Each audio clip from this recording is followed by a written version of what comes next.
Welcome to the ANew TV show. I am your host, Ivy Caldwell, and today my special guest is Derrell Nelson. Derrell lives in Rochester, New York, who graduated from Lemoyne College with a BS in Business Management and Finance. He has traveled the world and earned his master's degree from Cardiff University in the United Kingdom. Derrell recently published a book called Tour de Hoops, Bigger Than Basketball, which ranked in the top 200 bestsellers on Amazon for basketball books and biographies. It has only been out for 4 months. This book tells about the challenges he faced playing basketball while traveling the world. Last year, Derrell had a tryout for the Philadelphia 76ers NBA G League team. Back in 2016, Derrell represented all international students from USA in an interview for Cardiff University. He was also featured on the Zeal Talk Upstate Sports Show and the Ham and Turkey Sports podcast, discussing his experience playing basketball overseas. Derrell has represented brands such as Shot Tickle Basketball Analytics, Poor Perps Space, London Streetwear, and prolific Triple Double New York clothing brand. Over the past 4 years, Derrell has been actively involved in collecting used school supplies for his charity, GSSC, which stands for Global School Supplies Charity, which donates used school supplies to primary schools in developing countries. So far, he has collected over 5,000 used school supplies from local schools in his hometown. These supplies include pencils, paper, folders, notebooks, binders, and much, much more. The first school he plans to donate will be St. Anne's Primary School in Kingston, Jamaica. Derrell, welcome to the ANew TV show. Thank you so much. Thanks for having me, Ivy. I appreciate it.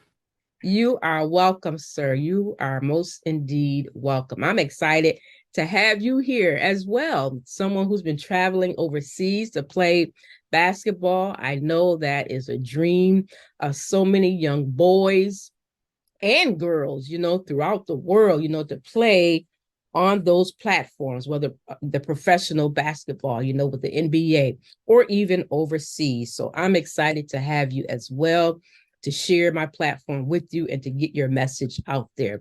So how did you become an author? How did this start? Yeah, so that's a good question. My plan was never really to be an author, I would have to say. I originally got the idea when I was in Louisiana playing in the ABA. I usually like to journal, journal different things going on in my basketball experience. And I was journaling, and this specific journal entry was like maybe 4 pages long, and I was reading it, and I'm like, wow, this is actually crazy. If I were to tell this story to people, they probably wouldn't even believe me. And that was when I initially got the idea to share my story and write a book. And then later on, and I want to say in 2019, 2020, around when the pandemic hit, and I was overseas during that time and experiencing a lot of different things, trying to play professional during the pandemic. And I started writing a little bit more about my experiences. That's when I was like, yeah, I'm definitely going to Mm, decide to share this story. People need to yeah, hear this. wow. Wow. I think a lot of authors were birthed during that pandemic because that's when I started, really getting serious about writing my story. I had no intentions either.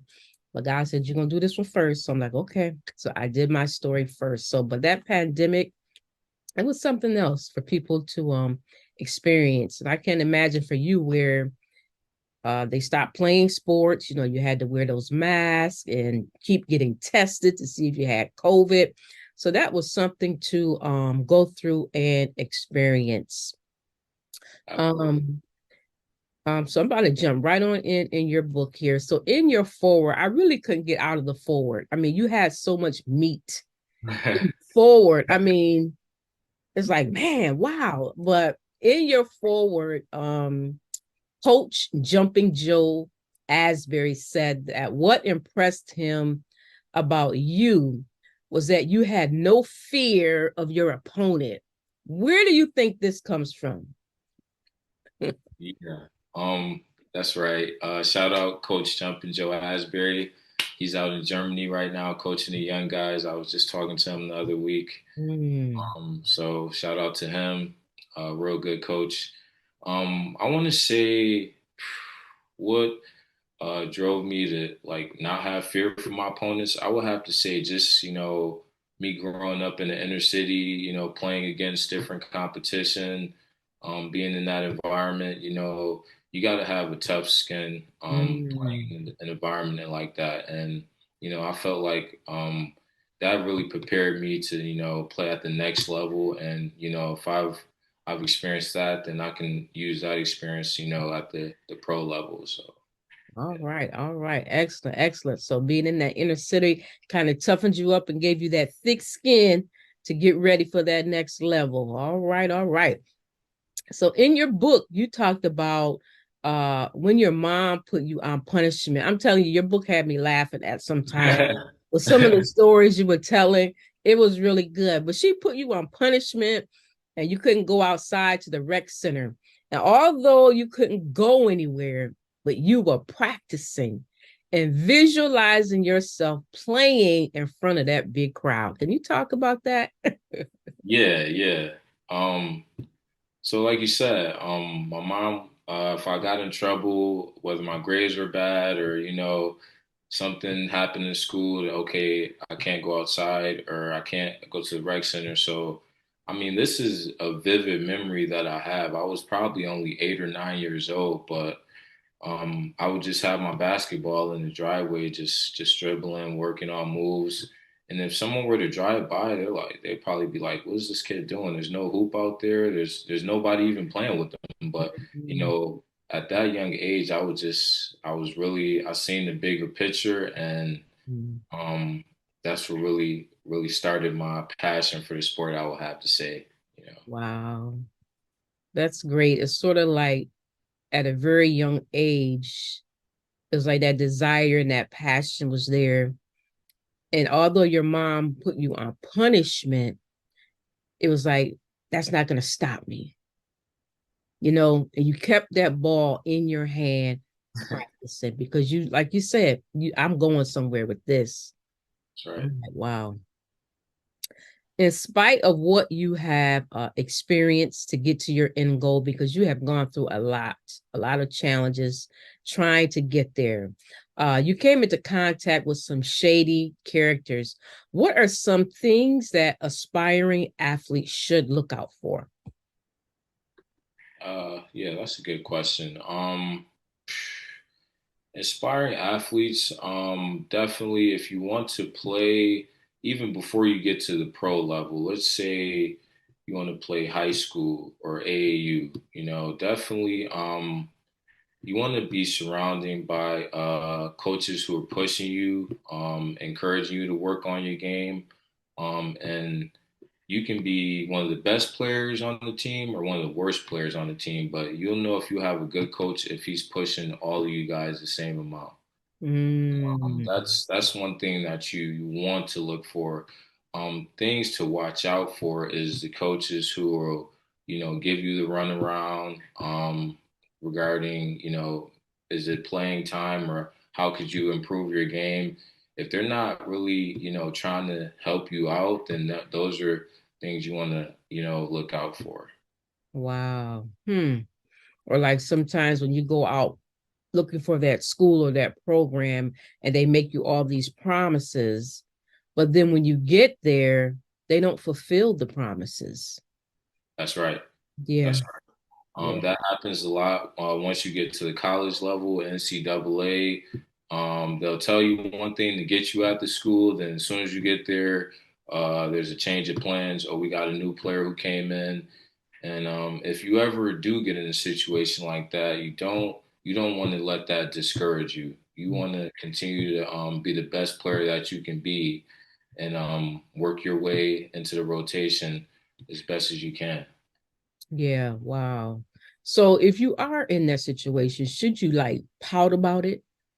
Like go sit on the end, away from everybody. Oh man, he not playing me. So now you got this attitude.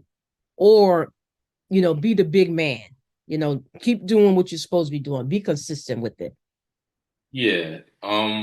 Okay, so I've been on both sides before. I'm not gonna lie. I've been the player who, okay, I'm not getting as much playing time as I want. I got the mean face on the bench. Nobody talked to me.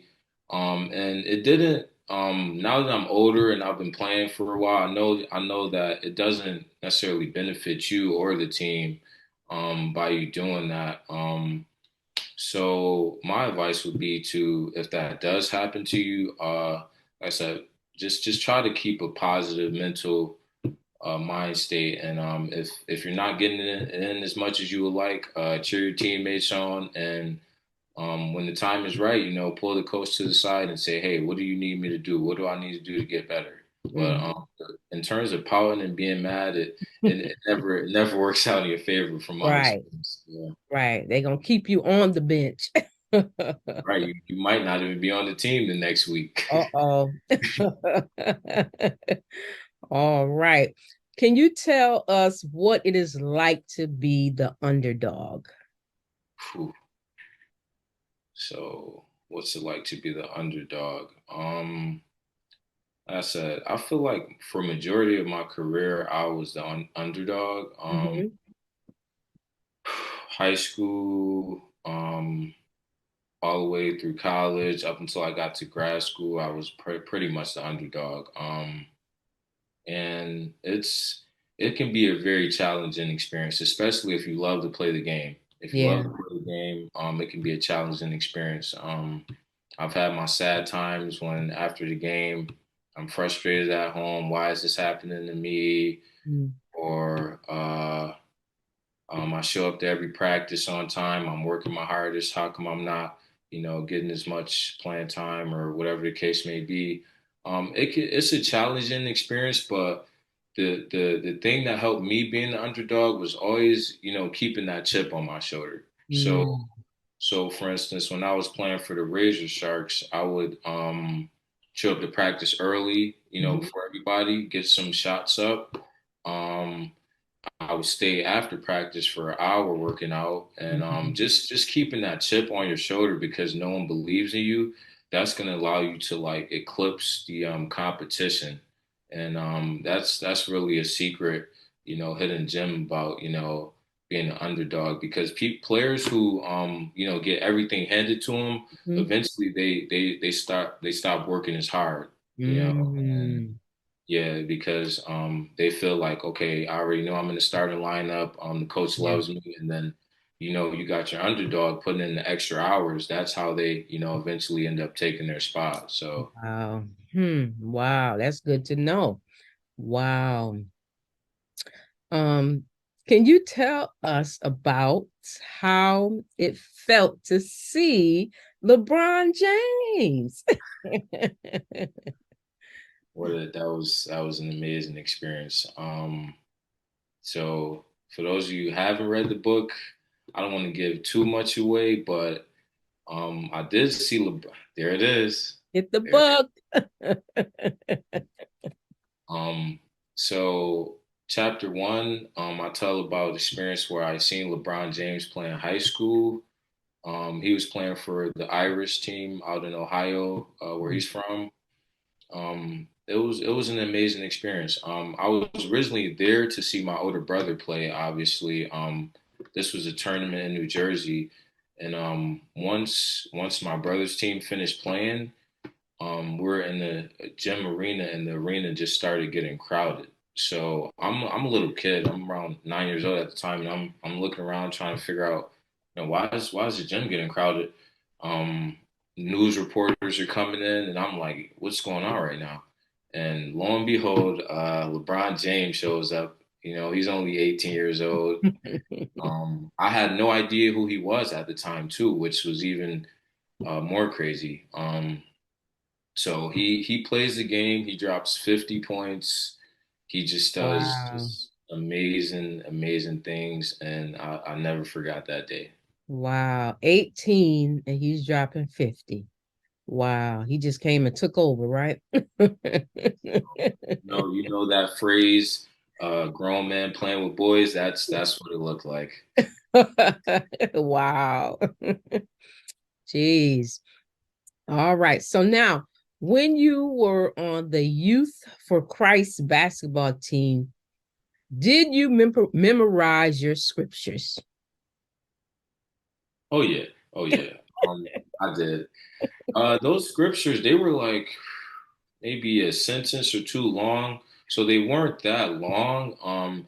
And me, this was when I first started playing out. This might have been the first time I was even on the team sport. Mm-hmm. I was playing for YFC, so I really wanted to play in those games. So I'm like, I'm gonna study these every night to make sure I'm eligible to play. So All right now. So that word is in there. Yes, yes. All right. Um, can you talk about the culture shock of going from charter school to public school? ooh, okay, yeah, that that was actually a really big culture shock for me. Because from second to sixth grade, I was at charter school. Mm-hmm. Um, Wore uniforms there. Bilingual school, pretty small school. Um, there weren't any too many fights happening. You might get one fight out of the whole entire school year. Um, just really really a different experience. Because once I went to seventh grade in middle school, that's when I transferred to a public school, Mm-hmm. Frederick Douglass Middle School, and this was like the complete opposite. Mm. Complete opposite, just in terms of Hmm. well, first off, we didn't wear uniforms. Mm-hmm. Um, there was no application process to get in, so a bunch of students there, and we had metal detectors at the door. That was Mm. different for me coming from Yeah. a charter school. They didn't have any metal detectors. Yeah. Um, and going to school in the inner city, I was exposed to a lot compared to at a charter school. Wow. I Wow. really think that helped shape and mold me as a person, and really even on the basketball level, it really helped me out. Yeah. Wow. Jesus. Culture shock. Yeah. Yep. I can tell you I can tell you one story. So I think I was in seventh grade, and I was running late for one of my classes. So I got a pass from my teacher, and I go down to the bottom floor, and I was literally choking on mace. Mm. Oh, Yes. wow. I was choking on mace because a brawl happened on that floor with a bunch of students. And Mm-hmm. when I got there, it was the aftermath, so no one was fighting. But Yeah. as a seventh grader, I'm trying to figure out like, what am I choking on? Like, what is even happening? I'm trying to walk to class right now, Yeah. Yeah. and it Hmm. was it was definitely a big culture shock for me. Wow. Mm. Jeez. All right. All right. So now, after Frederick Douglass, you were switched to Bishop Kearney. You hit the winning shot, but you didn't know you guys had won until you started seeing everyone jumping and celebrating. You mentioned how your mom and stepdad wasn't there. How important is it for parents to support their children when they have the extracurricular activities? Yeah. I remember that. I remember that. It was a real happy moment for me when I hit that shot. probably one of the happiest moments in my basketball career. And I think that I feel that it's important for parents to support their kids, whether it's sports or dance, instruments, whatever extracurricular activities. I think it's important because as a kid, you see your parents in the crowd that sort of gives you the reassurance like, hey, they're watching me, Mhm. I'm making them proud. Um, I know that I was making my mom and my parents proud the whole time, but it's definitely different when you see them, in the stands, especially during big moments like that. Yeah, the highlights. Yeah. All right. And Very good. you look at a player like LaMelo Ball, for instance. He plays in the NBA. His dad was just like so actively involved in his basketball career, Mm-hmm. and it's no coincidence that he, made it to where he made it to, because his dad was, just on him nonstop. So Yeah. I think it's a direct correlation between, parents being involved and, the different things that, kids can accomplish. Mm-hmm. Mm-hmm. Yes, absolutely. So take that time, parents, and make it out to those events. Yes, yes. All right. Now, when your dad came to town to visit you, he told you that your grades were important and you weren't meeting your potential. He told you that you couldn't play basketball until your grades came up. How did that make you feel? I know that crushed you. And what grade were you in when that happened? Yeah, I was devastated. I was so devastated. I was in ninth grade.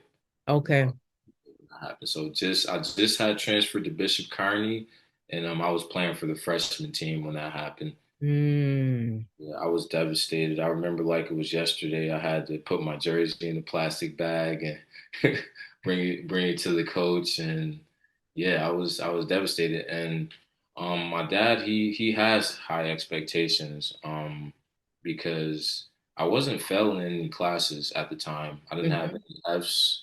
I didn't even have any Ds, but he didn't allow me to have Cs. Yeah. He felt that I was capable of getting higher grades and achieving more. And he felt that if I had time to play basketball, then I had time to pick my grades up. So Mhm. um, that was how that season went. I played about 70 to 80% of the season, so most of it. But when he came to town, I turned my jersey in, and that Yeah. was it for that season.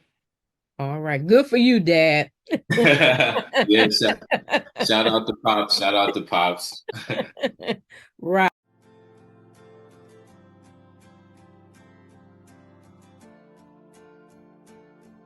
My name is Derrell Nelson. I'm currently studying a master's in business administration at the Cardiff University School of Business. This is my first year of postgrad, and I'm from the U.S.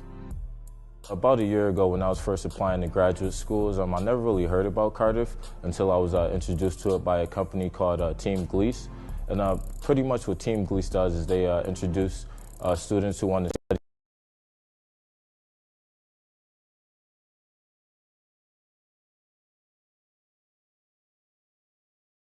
study at business school. So from there, I decided that Cardiff would be the best opportunity for me to go to. I'm actually a member of the men's basketball team here in Cardiff, and it's really been a great experience for me. My coaches and my teammates, they treat me like family. Like I've really developed a relationship with them since I've been here. And I actually spent Christmas break over here in Cardiff because I had to revise for my exams. And my head coach actually invited me over for his house for Christmas dinner, which I thought was like real special. So, I really look at my teammates and my coaches as family. My course is different from classes back home because currently there's around 200 of us all studying,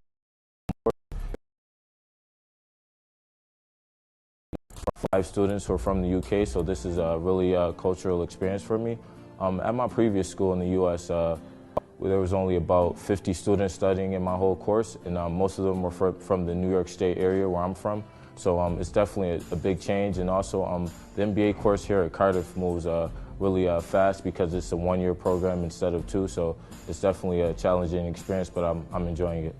The main thing I enjoy about Cardiff, like I said before, is the international experience. So a number of my classmates are from different parts of the world, say China, India, Greece. So it's just really cool knowing that I can study with people from other countries. And also, I feel that Cardiff is placed in a really good location because the university is very close to the city center. So you can go shop or you can explore the city and feel comfortable traveling the city knowing that you're close to where you go to school at. So I really like that. And it's also close to major cities like London and Manchester. So it gives you an opportunity to explore sometimes when you're not busy with your studies. So I think it's placed in a really good location. Cardiff is like a real vibrant city. Like there's tons of things to do here. It's awesome, and just the people here just have a really good vibe to them. The nightlife is also awesome, which is a plus for me. So I just think it's a great city all around. My advice for prospective students would be just to take the leap and come to Cardiff. It's a good chance to be independent and on your own, and it's also a great environment to be as a student. And I think that's mainly the main purpose of going to university, to be independent and learn more about yourself and whatever you decide to study. And not to mention, it's just like academically, I feel like it's a great institution. And that's definitely one of my deciding factors in why I came here.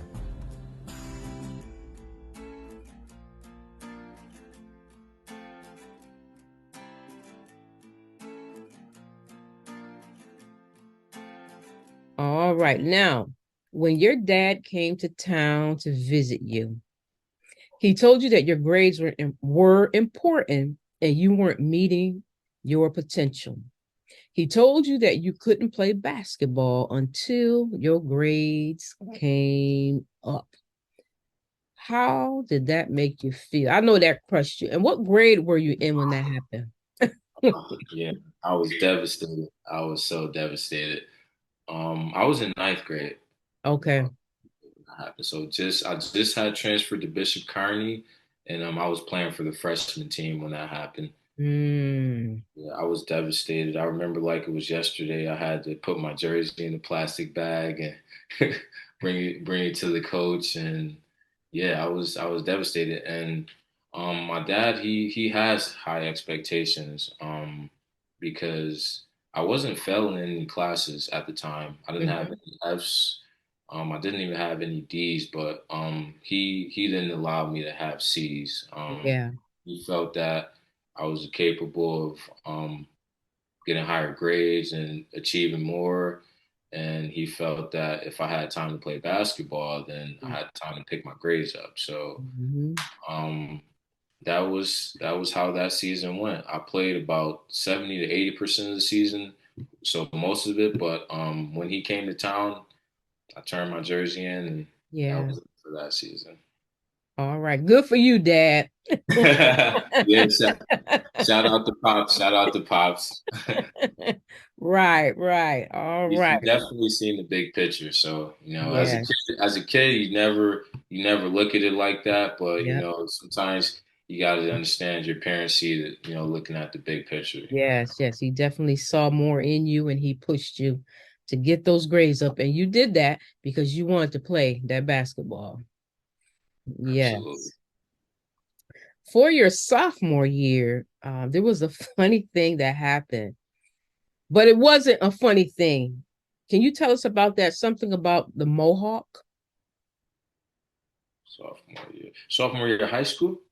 Yes, it was a story in your book about a Mohawk. You remember that story? Oh yeah, summer school. Okay. Okay. Oh yeah. Okay.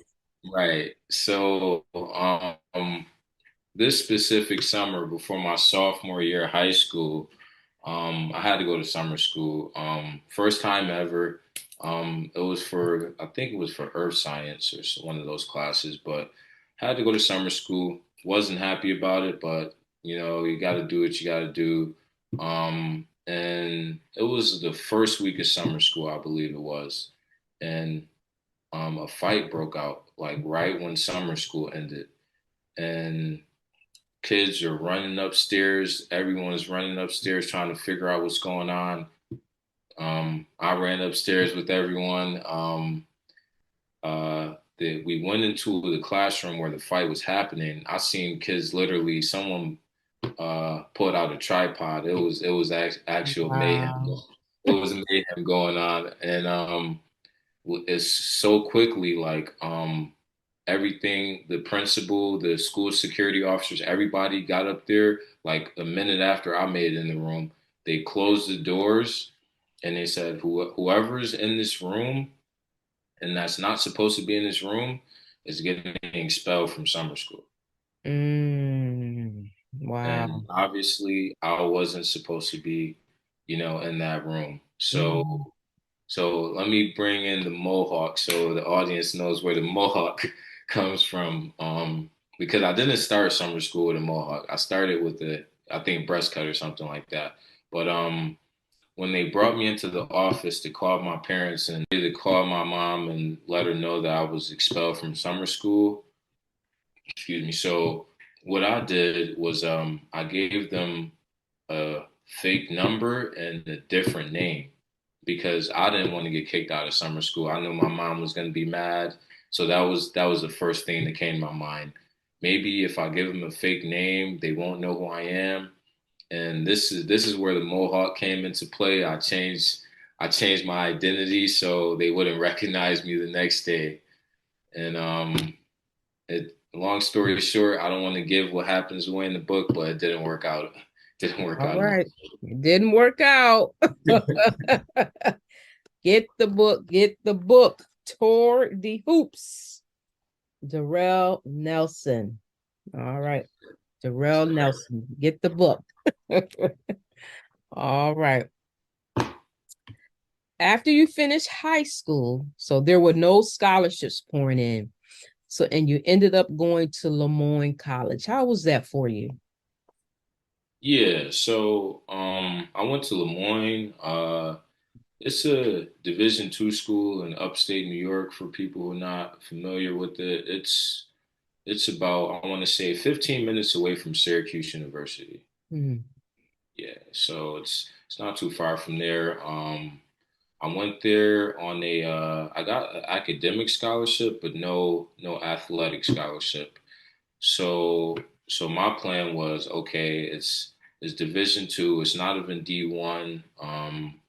It's close to home. Maybe I can try out for the team and play for the team there because I didn't have any scholarships. So I tried out for the team, and the coach didn't pick up any walk-ons. He didn't take me on the team. So Mm. yeah, that kind of was a major stumbling block in my career because I was already facing a lot of doubts Mhm. going to Lemoyne College, not having the privilege to play. And I didn't get chosen by that coach, which definitely was some stumbling blocks in my career. Yeah. So you didn't get to play at all when you were at Lemoyne? Nope, I didn't play 1 year. Wow. Mm. And Wow. and one thing I'll say, there's a lot of politics that goes on in NCAA. As an 18, 19-year old, I didn't realize it. I Yeah. was just a young kid from Rochester with a dream, and I didn't realize how much politics goes into that. College sports, NCAA, and stuff like that. Yeah. So how does one get past the politics? That's a good question. Mhm. There is a way. There is a way. I feel that if you keep working on your game Mhm. and you bring something to the team that they need that someone Mm. on that team is not bringing, Okay. you have a positive attitude and you keep knocking on that door, that something's gonna happen. All Something good right. is gonna happen. So Yeah, bring something different to the table. All right. I like that. something different. All right. Now, although you didn't get to play at Lemoyne, you still kept that vision that one day you would be playing basketball. You just did not give up on yourself. So how did you end up in Wales? Oh yeah, yeah.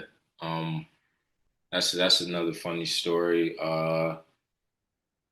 So I went to grad school in Wells, but how it all started was when I was at Lemoyne, I was attending one of my business classes, and one of the alumni came in to speak to the class about her business that sends students who want to play a sport overseas for grad school. And I just happened to be in class that day. I didn't even plan on going to class. I was thinking Mm, about skipping, but I'm just like, you know what? Let me just go. If I get tired, I'll go to sleep in class, you know. And when I got there, I was listening to her, and I immediately she got all my attention because mm, I was maybe a junior in college already, so I didn't even think I was gonna get a chance to play for Lemoyne at that point because yeah. I was already there for 2 or 3 years and I hadn't played on the team. So when she said that, it's like a light bulb switched off. Like, wow, like this can be my one and only opportunity to play, and that's how I initially got to Cardiff University in Wales, Mm, um, where I did the NBA, and I finally got to play college basketball there. wow. That's good. Wow. How does an aspiring athlete go about finding a sports agent? Sports agent, okay, that right there is a slippery slope. The whole Mm, agency, it is. I've dealt with some of the worst agents in the market, and the best advice I can give is no matter what your agent is saying, you have to be your best promoter. That's yes. the best advice I can give because there's been times where agents will tell me one thing and I'll trust them. Mm-hmm. You know, time is passing and I could have been reaching out to teams myself. Yeah. I could have been, putting myself out there as opposed to trusting them. Um, Mm-hmm. So definitely be your own best promoter, I would have to say. And if you really want to agent, there is a website, FIBA, FIBA, where they have all the agents' information on there for professional basketball. This is NBA overseas, wherever you want to play at. They have all the agent information on there. So you can do your research, send them emails, give them some phone calls. But my advice would be to definitely, before you get involved in any contractual obligations, make sure you do your research. Yeah. That's the key right there. Yeah. All right. That's good. Good info. Good info. You had something you wanted to share, sort of like a praise report. You get a book. You said someone bought a book and they gave it to their daughter. Yes, yes. So, one of my good friends out in California, Jesse Spungen, he's an executive out there in California, and his daughter is a young basketball player, and Mm, he sent me a message a few weeks ago, and he said he just had gotten home from a business trip, and his daughter was in the bed reading my book mm, that just really made me smile. yeah. And he said that the thing is she didn't even like reading because I think she's only 11 years old. Yeah. And he said that the fact that she didn't like reading, but she loved my book, and he caught her reading it was really big time for him. So Oh, that really made me smile. yeah. And I'm sure her dad was smiling too. Yeah, yeah, Yeah. that's I wrote it for, aspiring athletes or even if you don't play sports, I feel like you can definitely get some stuff from, reading it. Yeah. Yeah. Good. Good. So now, what would your message of hope be to that young person who is expiring of one day of playing professional basketball? What would you tell him or her? Aspiring to play professional basketball. First things first, it might sound cliche, but uh always believe in yourself. Mm, It's it might sound cliche, but when you, for instance, when I was the underdog and you're the last person on off the bench, and it starts to become a trickle down effect between, okay, now your coach doesn't believe in you, so now your teammates aren't going to believe in you. So Mm, that's the challenging part about believing in yourself. And if you can always believe in yourself, no matter what, no matter if you have a bad game, you miss every shot, you don't even check into the game, you don't make the team, whatever the case may be, worst case scenario, you still got to believe that you can do it. And mm. if you got that, then that's going to take you far. And All right. I'm talking about from experience. So another thing I would say is, the game is changing now, where there isn't really positions now in basketball. You really got to know how to do everything now. Hmm. Um, Wow. yeah, so and it's less about bigs and guards. It's more about players having all of the skills. So Mm. I would encourage any aspiring players to work on all the skills. Don't just work on ball handling. Work on shooting. Work on passing. Work on IQ. Um, really surround yourself around the sport. Watch film. All these things will help you. Help your game get to the next level. On top of obviously practicing. So yeah. Yeah. Yeah. All right. Good stuff. Wonderful. All right. So we're getting ready to wind down and wrap up here. I have a few more questions for you. So when you hear these four words, what comes to your mind? I will repeat the words. So refined, refreshed, renewed, and restored. The first one is refined. What comes to mind when you hear that word? Refined. I feel like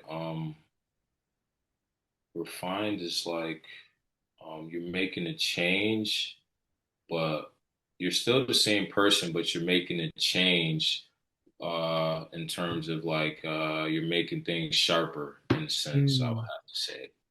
all right. Sharp. I like that. Refreshed. Refreshed. Refreshed is, I feel that um, you've let some bad and some toxic things go. Hmm. Um, you're in a new light, and you're in a new you got a new vision that's gonna help you. I feel like All that's right. shit. All right. I like that. Renewed. Renewed. I would have to say renewed. So I would have to say similar to refresh. In terms of you let some stuff go, and um, obviously new is in the word, so you're kind of a newer person after you let those things go. Mm-hmm, mm-hmm. That's right. That's right. Restored. Restored. Um, I would have to say restored. Um, Definitely an aspect where you put everything aside that's distracting you, and you got a new plan, new mission that you're focusing on. All right now. I love it. I love it. I I did I love did my best. it. I love it. I love it. All right. I always ask my guests these for that question. And everybody has something different. And I just love it. All right. So what's next for you, sir? Any new projects in the works? Just really, I got the audio books gonna be coming out soon. Working on that recently. Okay. And as you mentioned before, my charity, I'm looking to go to Jamaica sometime before the end of this year, 2023. Okay. All right. So Awesome. I've already got all the supplies. It's more about, transporting them all to Jamaica to donate is Yeah.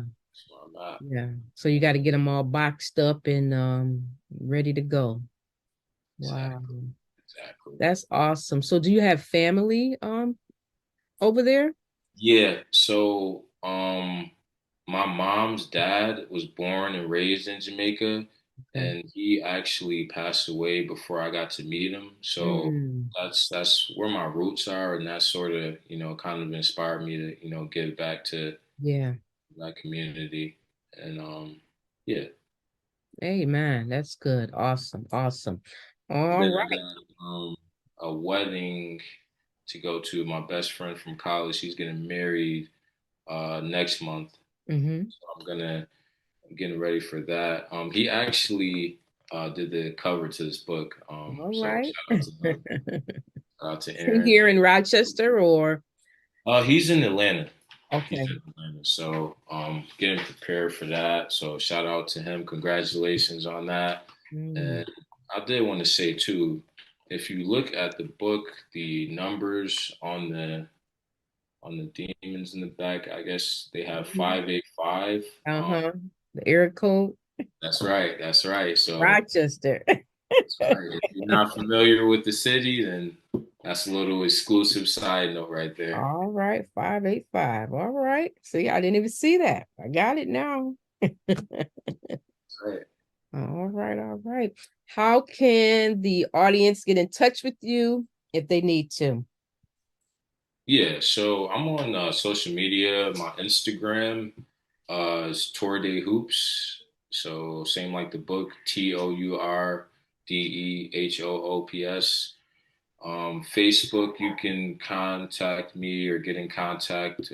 First and last name, Derrell Nelson, and Snapchat, I believe it's Tour de Hoops, the same as well. So, and I'm also on LinkedIn as well. I'm also on LinkedIn under Derrell Nelson.